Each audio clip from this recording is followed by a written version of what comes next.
में आपका हार्दिक स्वागत है। मैं लीला भाई परमार। अभी हम आए असारवा अहमदाबाद क्षेत्र के अंदर। अभी आपको जानकारी मिली है कि यमुना पुत्र मुकेश चतुर्वेदी पैदल यात्रा करीब मथुरा से जा रहे थे, तो अहमदाबाद में विश्राम किया। वहाँ विश्राम करने की वजह हम यहाँ उनकी मुलाकात पे आए हैं। तो जानिए किस तरह पैदल यात्रा कर रहे हैं, कहाँ से कहाँ तक गए हैं और कहाँ जाने वाले हैं, उनसे बात करते हैं। श्याम सुंदर श्री यमुने महारानी की जय। हम मथुरा द्वारकाधीश मंदिर से 1 जनवरी को हमने ये पदयात्रा चालू की है और मथुरा से श्रीनाथ जी यहाँ हम बैठे हुए हैं, ये किस किस रास्ते से और नाथ द्वारा तक आए, उन रास्तों से हमने प्रयास किया। तो मथुरा से आगरा, आगरा से फिर भरतपुर, बयाना और कोटा, बूंदी, किशनगढ़ ये सारे क्षेत्र करते हुए और अपना करौली, चतुर्भुजा, जहाँ जहाँ ठाकुर जी का ये रास्ता रहा है, नाथ द्वारा से आकर के स्टार्ट किया। तो वहाँ तक श्री यमुना जी का कलश यात्रा थी हमारे साथ में और रफ्ता। और यमुना जी के जो मुख्य पुजारी हैं वो लोग और एक व्यक्ति और था, 3 लोग वहाँ से इस यात्रा को पदयात्रा लेके चले, क्योंकि यमुना जी को केवल वहीं तक आना था श्रीनाथ जी, क्योंकि आगे की लड़ाई तो वापी संकल्प है। तो वहाँ से फिर हम अकेले, बाकी सब यमुना जी सब वहीं से चली गई, क्योंकि हमें वो श्रीनाथ जी के रास्ते से होके जाना था। तो श्रीनाथ जी तक पूरी हो गया। अगला क्रम जो लौकिक से अलौकिक हुआ वो अब मथुरा से द्वारका। तो द्वारका यात्रा के पीछे जो मुख्य हमारा गुहार है कि हमारी लड़ाई हुई, इसे हमने नाम दिया है लड़ाई खत्म। 38 सालों से मथुरा में यमुना जी को लेकर के लाखों करोड़ रुपए खर्चा हुआ। 38 साल में कितना पैसा हुआ हो, कोई लिमिट नहीं है, कोई उसकी व्यवस्था नहीं। 15 साल पहले तक वहाँ जल में प्रदूषण और शुद्धिकरण की बात थी सही, तो सीवर आना चालू हुआ। अब पिछले 25 साल से आप ये समझिए कि मथुरा हथनी कुंड पर यमुना जी का जल रोक रखा है। एक बूंद भी बल ब्रिज को नहीं देती, माँ यमुना का एक बूंद भी जल विश्राम घाट नहीं आ रहा। तो हमारे जो आपका जल है वो यूपी गवर्नमेंट ने सेल आउट कर दिया, वो पंचायत बनाया है इन्होंने। एसटीपी से निकलने वाले पानी को आप यमुना जल या गंगा जल या पेय पदार्थ मान सकते हैं? नहीं मान सकते। तो वो यमुना जी का पूजनीय जल कैसे हो सकता है? यहाँ केवल लोग आचमन करने के लिए आते हैं, वहाँ आप कृत्रिम यमुना बना रहे हैं। और सब मिलकर लोकतंत्र होगा। लोकतंत्र में एक बहुत बड़ा दुर्भाग्य है कि बात लोकतंत्र की आती है तो लोग क्या कहते हैं, केवल नेताओं को दोषी देते हैं और सरकार को दोष देते हैं। जबकि लोकतंत्र मीडिया से, समाज से, विधि से और नेता से 4 लोग मिलते हैं तब लोकतंत्र बनता है। यहाँ चारों ही सने पड़े। 25 साल से आप ये देखिए, मैं किसी भी की वैसी बात नहीं करता, एक भी समाचार पत्र ने या चैनल ने इस बात के लिए नहीं लिखा कि यमुना जी का जल क्यों नहीं। पर एक ही बात लिखते हैं, प्रदूषण हो रहा है, हो रहा है, हो रहा है, हो रहा है। वो सरकार भी उसी हिसाब से। अब दोषी लोकतंत्र इसलिए कि हम सब लोग उसमें शामिल हैं, किसी एक व्यक्ति या एक सरकार या एक विभाग को हम दोषी नहीं ठहरा सकते। बात सनातन पूरा दोषी है। आप मैं कोई भी जो नौकरी कर रहा है वो भी भारत का ही है, जो नेता है वो भी हमारे राष्ट्र का ही है, जो हमने सरकार चुन रहे हैं वो भी हम ही चुन रहे हैं। तो सारी चीज़ें कर तो हम ही रहे हैं। सीवेज में पानी भी हमारा जा रहा है। लोकतंत्र क्यों कह रहा हूँ? इससे पहले लोकतंत्र नहीं था। जब उस समय पर 75 वर्ष पहले मुगल हुए तब यमुना गंदी नहीं थी, यवर हुए तब यमुना नहीं हुई, अंग्रेज हुए तब नहीं, हूण हुए तब यमुना गंगा गंदी नहीं हुई। भाई अब क्यों गंदी हो रही है? ऐसा क्या कारण है? क्यों? क्योंकि आप सनातन उस माता को भी बेच रही है, क्योंकि आपके अंदर वो भाव नहीं। तो गुहार यात्रा 2 तरह से, रायाध्रास से तो इसलिए कि आपने कहा था धर्म यदादायी धर्मस्य को नारा दिया था। अब आप मेरी यमुना जी को लाइए, मैं अपनी माँ के लिए, अपनी दुनिया का आदमी में क्यों किसी का आइए? लोकतंत्र में सभी लोग हैं, किसके पास गुहार यात्रा यानी क्या होता है? पुकार। जब हमारा कोई काम नहीं होता, हम जंगल में फंस जाते हैं या कोई शेर सामने आ जाए या हम पे पैसा नहीं हो रहा, अचानक हो गया कुछ ऐसा, तो आप क्या करेंगे? गुहार करते हैं, किसी को पुकारते हैं, मुझे बचाओ, मुझे बचाओ। तो अब वो बचाओ किसके लिए कही जाए, किससे कही जाए? तो सीजी बाबा से करी जाएगी। यमुना जी की पुकार सीजी बाबा से करी जाएगी। तो वो द्वारकानाथ से पुकार करने जा रही है, वचन तुमने दिया था यदादायी धर्मस्य का, अब यमुना जी क्या बुलाइए? अब गुहार हम क्यों कर रही है? विषय यह है, देखिए ईश्वर सभी जगह व्याप्त है और सरकार को करना है, लेकिन आपको एक तरफ जाकर के उसे नमस्कार करके कहना होता है मेरे इस काम को करो। FIR, first information report. आप नहीं करेंगे संविधान में भी न्याय नहीं मिलेगा, आपको जाना पड़ेगा एक बार। मैं आपके पास नहीं आऊँगा, आप मेरी परेशानी कैसे जानेंगे? देखने से आप कुछ नहीं करेंगे, एक बार मुझे कहना होगा, मेरी सहायता करिए। तो द्रौपदी के साथ भी उन्होंने ऐसे ही किया। द्रौपदी की साड़ी जब पकड़ा रहा था दुशासन, और प्रभु तो उसके कड़ में थे, उसके सखा थे, तो सखी कहते थे, सखी का दर्जा दिया था, तो उन्होंने उसी समय हाथ क्यों नहीं तोड़ दिया उसका? नहीं, जब उसने पुकारा है, अंत में जब देखा कि नहीं मेरी साड़ी अब जाने वाली है, तब उसने कहा हे वासुदेव हे कृष्ण, तो उन्होंने तुरंत बचाया ना, किया सारा काम। तो मैं यमुना पुत्र हूँ, मेरा कर्तव्य बनता है, मैं गुहार करने जा रहा हूँ। उसने वचन दिया है कि तू एक कदम मेरी ओर चल के देख, तू मुझे एक बार पुकार के देख, अगर ये बातें सत्य हैं तो कुछ ना कुछ चमत्कार द्वारकाधीश करेगा और पूरा संसार देखेगा जो आज मीडिया पे बोल रहा हूँ। और अगर नहीं होता है तो हो सकता है मेरी पुकार में कोई कमी होगी। मैं जब तक मेरे जीवन है, जब तक मेरा प्राण है, क्योंकि मुझे ये विश्वास है कि श्री बाबा सत्य है, मुझे ये विश्वास है द्वारकानाथ सत्य है, मुझे ये विश्वास है सामने लता जो खड़ी है सत्य है, ये मेरी गौ माता सत्य है, हर जीव सत्य है। लेकिन मेरी जिस दिन सच्ची पुकार हो जाएगी उसी दिन द्वारकानाथ को मेरी लीला बनाएंगे। दूसरी बात यह है जन जन से हुआ कि भैया ये यमुना जी के मथुरई से मतलब नहीं है, आपके आसपास कहीं भी यमुना जी का जल, पेड़ पौधे ये सब सनातन है, आप इसे बचाएं। आपके हृदय में भाव नहीं है, न ठाकुर के प्रति, न भक्त के प्रति, न अपने माता पिता के प्रति, तो भाव ही नहीं है, वो भाव शून्य हो रहा है। तो लोकतंत्र में सभी आगे ना, सभी भाव शून्य हो रहे हैं, हर जगह व्यापार है, हर जगह व्यवहार है, कहीं भाई सनातन को जिंदा रखो। लेकिन मैंने सनातन का दर्शन किया है, आज मुझे 29वां दिवस है, अकेले 12 किलो का था, अब तो मेरा 4 किलो का रह गया, 8 किलो या घट गया वजन। आया मैं, हर घर मुझे खाना खिलाया, बिना जानकारी पे सुलाया, केवल किस लिए? क्योंकि मेरा स्वरूप धर्म सनातन का है, केवल इसलिए। वो मुझे नहीं जानते, तो सनातन तो है। जो हमारे पूर्वज कहते हैं कि भारत की आत्मा गांव में बसती है, तो वह आत्मा सनातन आत्मा का मैंने दर्शन किया। किसी ने मुझसे जाति नहीं पूछी, किसी ने ये नहीं पूछा क्या है, भैया आप भूखे मत रहो, आप खा लो, चाय पी लो। आप विश्वास नहीं मानेंगे कि हिम्मतनगर से जब आया हूँ, 2-3 बड़े बड़े होटल हैं, उन होटलों में जहाँ प्योर व्यापार है, वहाँ भी उन्होंने पदयात्रा की वजह से मुझसे चाय के पैसे तक नहीं बुला के खाना तक की मतलब बातें करी। तो ये सब क्या सनातन है? मैं यहाँ तक आ गया बिना किसी सहायता के, ये क्या सनातन है? सत्य ईश्वर है, तभी तो ईमानदारी 4 किलोमीटर नहीं चल सकता लगातार। और आज मैं 44 किलोमीटर चलने की बात करता हूँ, पाँव से पाँव मारते। जो भगवान श्री कृष्ण वहाँ मथुरा में है, तो यहाँ गुजरात द्वारकाधीश आने का उद्देश्य क्या है? वहीं से आप पुकार कर सकते, तो वहीं मैं यहाँ भी बैठ के पुकार कर देता। मैंने कहा कारण आपको अपना एक बार कर्म करना, तो कर्म जैसे द्रौपदी ने पुकारा, वो एक कर्म किया, तो हमें पुकारना है। तो अब मैं द्रौपदी तो नहीं हो सकता, मेरा उतना भाव तो नहीं है, मेरे साक्षात। तो यहाँ गुजरात द्वारकाधीश आने का उद्देश्य क्या है? वहीं से आप पुकार कर सकते, तो वहीं मैं यहाँ भी बैठ के पुकार कर देता। मैंने कहा कारण आपको अपना एक बार कर्म करना, तो कर्म जैसे द्रौपदी ने पुकारा, वो एक कर्म किया, तो हमें पुकारना है। तो अब मैं द्रौपदी तो नहीं हो सकता, मेरा उतना भाव तो नहीं है, मैंने साक्षात उनका संग नहीं किया है। मैं तो भाव में और बल्कि विश्वास पे जी रहा हूँ, क्योंकि मैं देख रहा हूँ कि सारे कार्य वो कर रही हैं। तो इसलिए द्वारकानाथ पर, सनातन पर विश्वास करके मैं ये देख रहा हूँ कि क्या मैं जाता हूँ तो कुछ होता है कि नहीं होता है, और मैं जब तक जाता रहूँगा। तो क्योंकि एक बार कहना पड़ेगा, तो कहूँगा तो द्वारकानाथ से या आपसे, जन जन से कहूँगा कि देखिए माँ यमुना को बचाना है, मथुरा को बचाना है, विश्व को बचाना है, तो आपको अपने हृदय में ये भाव को लाना होगा। वो भाव की शक्ति है, वो भाव रूप है। एक शब्द सुना होगा आपने, भगवान को भाव अच्छा लगता है, राइट? करोड़ों रुपए का आप हार ऐसे फेंक दीजिए, ईश्वर को नहीं है। तो आपने एक फूल में दरबारी कर जाइए कि बोले इतने बड़े आदमी में कैसे आऊँगा, मुझे कोई देख लेगा, वो तो एक फूल है प्रभु वाय धर दो, वो उसको स्वीकार कर लेगा। तो वो जो भाव है, जो किसी के प्रति दया आती है, वो भाव, तो वो भाव यमुना ही देती है। जो हृदय से जल निकलता है वो यमुना का ही जल है। और सूख गया, कहते हैं आंखों से पानी सूख गया, कहते हैं किसी आदमी से, बोले हृदय में जल नहीं है, पानी नहीं है, तेरा हृदय नहीं हिला, हिला मतलब यमुना, तेरा भाव नहीं हिला कि हाय इस निर्मम की मित्र ने ऐसा किया। तो वो जो भाव सूखता चला जा रहा है, जब तक वो यमुना जी का लकीपुर से नहीं छूटेगा, तब तक वो विश्राम घाट नहीं आएगा। जब तक विश्राम घाट नहीं आएगा, वो समुद्र में जाके नहीं मिलेगा प्रयागराज होके, तब तक पूरे विश्व भाव शून्य होता ही चला जाएगा।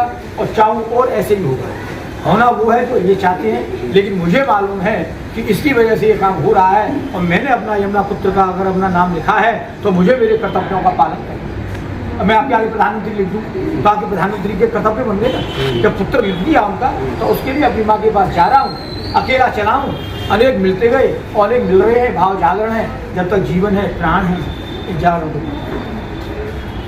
तो आप गंगा पुत्र कहने का मतलब क्या है? यमुना पुत्र ऐसा है कि ये माँ बैठी हुई है सामने, अगर मैं इनसे ये कह दूँ ये मेरी माँ है तो मुझे इनकी सारी परेशानियों की जिम्मेवारी मेरी बन जाएगी। मेरी बहन नहीं है और किसी भी बहन से मैंने अपना एक राखी बनवा ली तो हम क्या कहते हैं ये मेरी ऐसे बहन है, तो उसका बहन का जब राखी बनवा ली तो उसके जीवन पर्यंत मुझ पर जितना प्रयास होना चाहिए उसको मान सम्मान और सुरक्षा रक्षा करनी चाहिए। जब है तो सभी यमुना है, सभी गंगा है, सभी राम की, लेकिन एक नाम को अगर मैं जिम्मेदारी को मान लिया नहीं कि मेरी जिम्मेदारी है, मुझे अपने जीवन में बस इसी कार्य को करना है कि जो कि अंतर्राष्ट्रीय स्तर से षड्यंत्र के तहत यमुना के जल को रोक करके कृत्रिम यमुना बना रहे हैं और यमुना प्रदूषण और यमुना मुक्ति ये जो बात करके करोड़ों के घोटाले हो रही है, तो बोले ये नहीं होनी चाहिए। लड़ाई ये हक की है, हमारे हक के यमुना जल पर बात होनी चाहिए, पूरे विश्व को करनी होगी और जब तक मेरे प्राण हैं तब तक मैं यही प्रयास करूंगा और आपसे भी मैं हाथ जोड़ कर यही निवेदन करूंगा इस लड़ाई को हक की लड़ाई बनाए। आपको कितना अभी आप कितने टाइम से चल रहे हैं, यानी कितना 15, 20, 29 चले थे। तो आपको रास्ते में कोई यानी कोई डर ऐसा कोई माहौल लगा? देखो डर अपने उस पर लगा था, वैसा डर नहीं लगा, मौत का वेगा इसका नहीं था। ये था कि जब ये लोग चले गए नाथद्वारे से, जब पूरी गाड़ी चली गई, लोग चले गए और भजन भी शरीर पे आ गया, पहले खाली वजन था, भजन भी शरीर पे आ गया, अनजान रास्ते जंगलों के, तो ये आया था कैसे होगा, एक सेकंड पैर खिटके। लेकिन बस जैसे जैसे कदम बढ़ते चले, जब पानी की इच्छा हो तो कोई भी सामने से पानी भी आए, जब बैठने की इच्छा हो तो बैठने वाला मिल जाए, खाने की इच्छा हो खाने वाला मिल जाए। वजन उठा 10 से 12 किलो 10-12 किलो लेके आए ना, रास्ते में तो कोई दिक्कत तो हुई ही नहीं था आपको? नहीं, किसी भी तरह की। आप ये समझिए कि कहना नहीं, बस थोड़ा सा ये जो है इसमें थोड़ा यहाँ आया है, थोड़े छाले पड़ना चालू जब हुआ है, वो भी गर्मी की वजह से पसीने बने।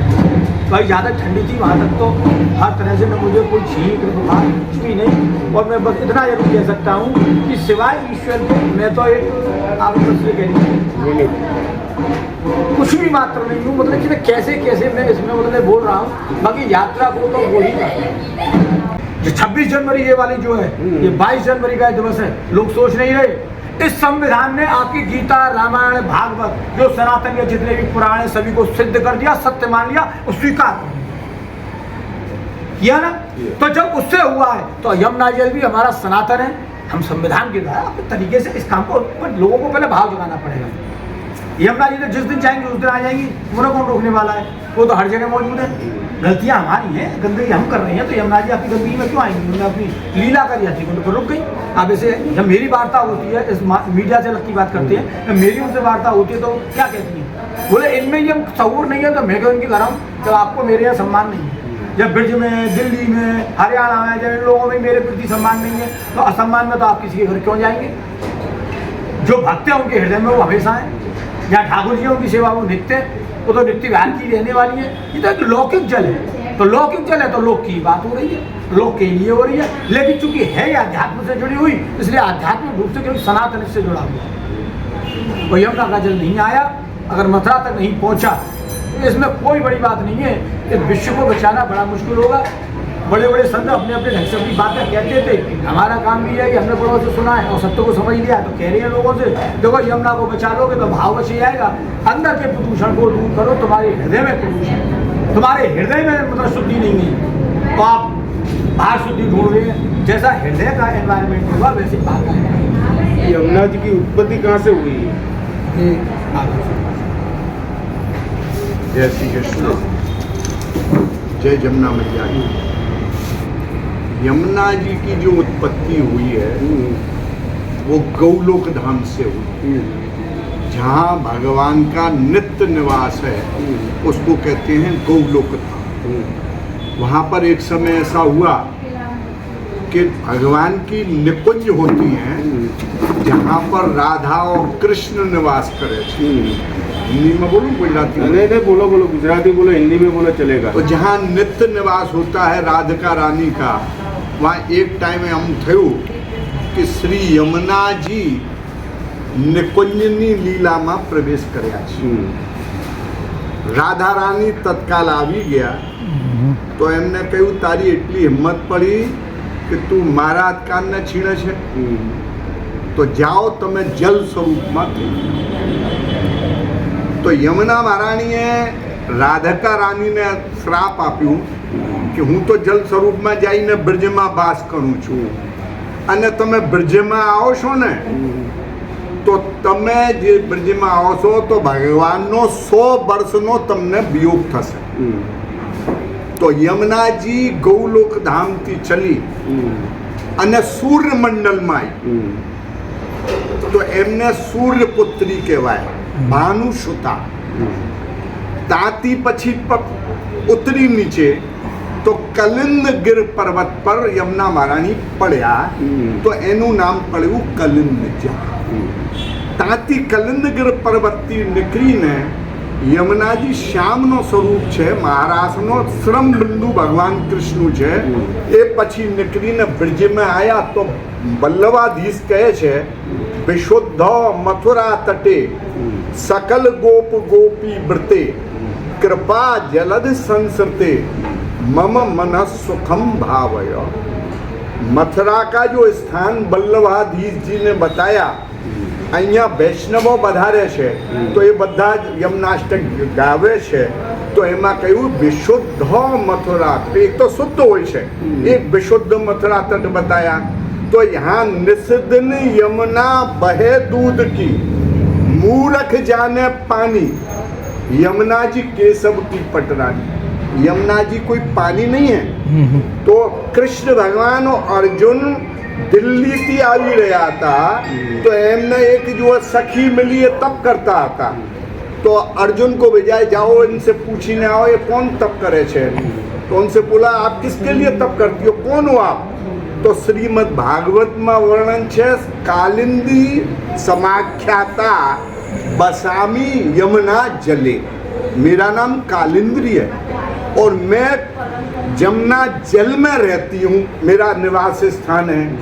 तो बोले कि आप क्यों तपस्या करो छो, तो उन्हें कहा कृष्ण वरण करवा माटे हूँ तप करूँ छू। तो श्री कृष्ण ने अर्जुन की सामड़ी ने कहूँ कि हूँ द्वारकापुरी में तमाराथी विवाह करीश। तो यमुना जी कोई यमुना जी सामान्य नदी नहीं, ये श्री कृष्ण नी पटरानी है। तो विशुद्ध मथुरा तटे एमनो स्थान है। और तमे पूछू कि हमें लोग यमुना पुत्र केम थया, तो जो यमुना जी के गुणगान करता है, हमें सिर्फ जय यमुना मैया की बोली अहीं आईने और हमारू बधु भरण पोषण की व्यवस्था यमुना महाराणी के, तो जे भरण पोषण की व्यवस्था करे एनी मां थई जाए। तो एटले हमारी यमुना मैया है, हमें यमोपी भगनी सुतान वल्लभाधीश कहे छे। तो जो मथुरा की तरफ दिल्ली से पानी आना चाहिए, उसमें सारी गंदगी दिल्ली के नाले डाल दिए गए। मैं सिर्फ सरकार से ये कहना चाहता हूँ, एक जिम्मेदार व्यक्ति हूँ, तो उसमें मेरा नाम, मैं जिम्मेदारी से ये कहना चाहता हूँ कि जो यमुना जी दिल्ली में दूषित प्रदूषित हो रही है, उसके समानांतर एक नाला बना दिया जाए। जैसे आपके जो है यहाँ पर गुजरात में करते हैं, बड़ा जो नाला निकाल देते हैं, बड़े बड़े पाइप लाइन डाल देते हैं, उसमें प्रदूषण को निकाल के कहीं भी खेतियों में कहीं भी उपयोग करिए। लेकिन यमुना जी में जो पानी आना चाहिए वो पानी शुद्ध जो है हथनी कुंड से छोड़ करके यमुना में प्रवाहित करना चाहिए। इस बात को मैंने हर जगह उठाया है। अमित शाह के पुत्र की शादी में मैं था। जय है उसका नाम, परिचय दे दो। आप कौन? मेरा नाम आपका परिचय जरा। मेरा नाम पुरुषोत्तम चतुर्वेदी है, यमुना पुत्र हूँ और यमुना पुत्र होने के नाते मैं व्रत यजमानी करता हूँ।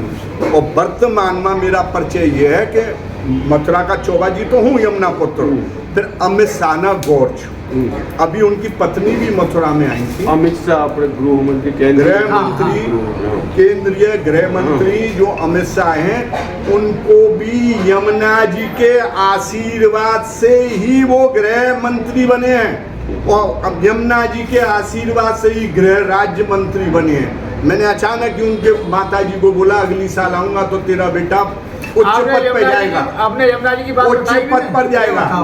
उच्च पद पे गया, उस समय कोई चुनाव भी नहीं था, तो चूंटनी थी, और इन्हें उच्च पद जो चूंटनी में वो जो सरखित इलाका थी जीती में आया, तो उसको अधिकार मिले और वो गृह राज्य। अभी अपने ये यमुना जी की बात करते हैं, तो आप अमित शाह से भी क्या संदेशा कहना चाहते हैं? मैंने सभी को अमित शाह के साथ में उनके बच्चे की शादी में, जय की शादी में, राजनाथ सिंह जी, मनोज सिन्हा जी, गडकरी जी, अशोक सिंघल जी, मैंने किसी को भी नहीं छोड़ा। मेरी जो पीड़ा है वो यमुना जी में शुद्ध जल आना चाहिए। अभी उनकी श्रीमती भी आई, तो मैंने जो अभी ये आपको वर्णन बताया है, और उनको बताते बताते उन्होंने कहा ये पानी क्यों धक्का मार रहा है। मैंने कही अभी आपके जाने के बाद में धक्का तो यूं मारा जाता है कि गंदगी चली जाए।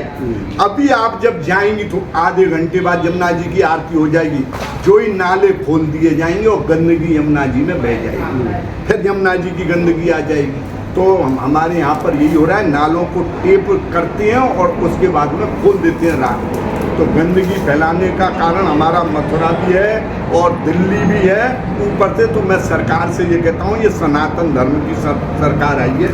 नरेंद्र मोदी जैसे प्रधानमंत्री बने हैं, अमित शाह जैसे उनके जो है राइट हैंड बने हैं, और योगी जी जैसे जो व्यवस्थापक जो हमारे मुख्यमंत्री बनने हैं, और तुम हरियाणा में भी जो सरकार है वो भी इस समय वर्तमान में तुम्हारी ही सरकार है। तो मेरा विनम्र निवेदन है कि मेरी माँ के कारण यमुना जी हमारी शुद्ध होनी चाहिए, हमारी बस इतनी भावना उनको प्रेस करता हूँ मैं। पुरुषोत्तम चौबा जी, यमुना जी को, ये सामने जो चित्र दिख रहा है ये यमुना जी है, उसको आप जरूर नोट कर लीजिए।